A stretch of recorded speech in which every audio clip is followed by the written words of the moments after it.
On June 11, 2023, Pep Guardiola became the first and only football manager to complete the treble. Is Guardiola the greatest football manager of all time?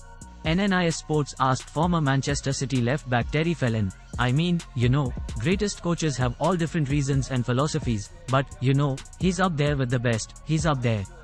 He is up there with the best in the world, if not the best in the world, Pep did this by winning the English Premier League, the FA Cup, and the Champions League in the same season. And he has done this with two different teams. This happened after his team, Manchester City, beat Italy's Inter Milan 1-0 in the final of the UEFA Champions League 2022-23. He had done the same with Barcelona in 2008-09. Well, I mean, greatest coaches have all different reasons and philosophies, but he's up there with the best, isn't he? Ancelotti's up there, Ferguson's up there, to tell you the truth. But I think with what Pep's achieved, he hadn't achieved it for an awful long time. It was just waiting. And you can't take it away from him, can you? He is up there with the best in the world, if not the best in the world. Coaches have all different philosophy. You've got coaches who have won World Cups, probably one of the hardest competitions in the world to win. They're legends in their own rights.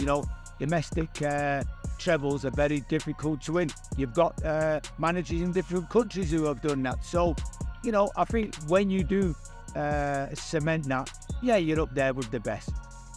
While there are many factors for Manchester City's incredible performance, Terry Phelan pins down the basics. Well, I mean, a lot of people have different reasons how they sum up Manchester City's season. Some will talk about the money involved in buying the players. Some won't give Pep the credit for what he's done and the players, which probably is Manchester City. But you've got Manchester City's built on a foundation, and the owners have come in, they've spent the money in the right places. Pep's had to spend the money in the right places, has been given the money. Sometimes it works, sometimes it doesn't work. But, for me, as being an ex-Manchester City player, played over 100 times for him, I'm a Manchester lad, Irish heritage. For me, it was a wonderful achievement, and nobody thought he could do it. Pep wasn't just brought in to win the Champions League. It was brought in to win trophies, and the first trophy, you want to win is the EPL. That's the hardest one to win, because it's over a season-long duration. And then you've got competitions in between it. Obviously, you've got the Champions League, you've got domestic trophies, the FA Cup, the League Cup. And I think he's been fully focused. And I think what's happened there is the change in mentality, going out, getting a forward like Haaland. Haaland is adapted to Manchester City situations. When they didn't have a number 9, he's come in, 52 goals in 51 games. You've got Gundogan, who's now come in, he's leaving now. Obviously, Bernardo Silva has been absolutely fantastic. And, the likes of De Bruyne, Grealish, 100 million for Grealish, really come into his own. So, I think the blueprint has absolutely worked well for Manchester City. While Saudi Arabia is steadily coming to football.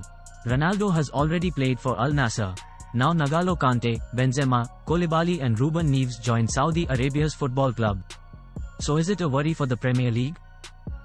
Well, listen, I'd worry if the players was going at, 22, 23 years of age, 21 years of age. The top players, Haaland, 22. Is he going to go to Saudi Arabia? No chance. He wants to play in the best league in the world. I would be really afraid if the younger players are going, like your Bellinghams. I would be really afraid. But I don't see that the case there. And I don't see why the Premiership has to worry. It's players who have maybe coming to their end. They're going over there. Financially, it's great for them. Hopefully, they grow the game and all at the grassroots level. They grow because, we've seen it happen in America. We've seen it happen in China. We've seen it happen in Japan when Gary Lineker went over there.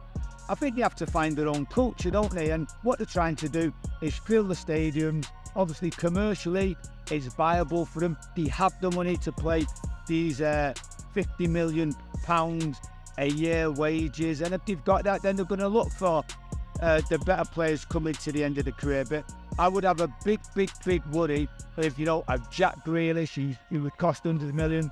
was going to go over there at 27, 28 years of age, when he's still got time to play for his country and play in the EPL, or no matter any other top leagues. Terry Phelan feels that Manchester United coach Erik ten Hag has created a new culture at the club which has brought the players together. And that has been a big achievement. Well, I think Manchester United are in a bit of a transition moment at the minute. You know, we've got problems with the owner, the Glazers. We know what's going on. Then Manchester United are 700 odd million in debt, as we know. They haven't got a lot of money to spend. There's a transfer window already here. I think they've got about 150 million to spend. They've got to get players out of that. And they've got to sell players now.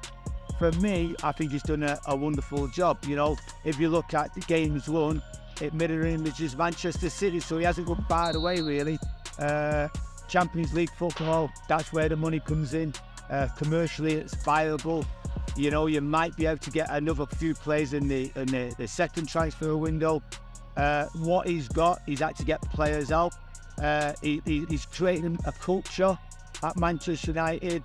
He's brought one or two players in who have added to that culture in the dressing room, as well as leaders on the football field. So for me, winning a trophy, yes, the League Cup, Champions League, top three, I think he's had a good season on all parts. Midfielder Mason Mount signing up for Manchester United is in the news. Is he the right answer for United in the midfield? Well, listen, he's an exciting player. He's an England international. He's English. You know, it's very difficult to get them talented English players at such a young age. For me, maybe his time come at Chelsea. He wanted something fresh, something new. Manchester United is a big club. Let's not get away from this. You know, it's one of the biggest clubs in the world, and they have gone through a big transition period. They still win trophies. Now, can you add to that age in midfield, you know? And I think he can with his attacking flair. Why not? Gundogan leaving Manchester City and Mateo Kovacic replacing him has its own tactical angles. Can Kovacic score in the big finals is the question? Yeah, listen, I mean, you can't keep players if they don't want to be there. The time was right for him. This is the spotlight. He played absolutely fantastic years previously. You know, it's time to go. He's gone to another big club, Barcelona. He wants to win trophies there before he finishes. You know, if I'm Pep, I'm not worried too much. Obviously, he's got Kovacic in to maybe fill that role. Same size of a player, you know, but will he score them vital goals like Gundogan did in finals? I don't know, but it'll take him time to sell him. But listen, he's played for another big club, Chelsea. Played in the EPL, he's played for Croatia. We know what he's done for that club, and he's still got more years in him. So for me, it's a good sign.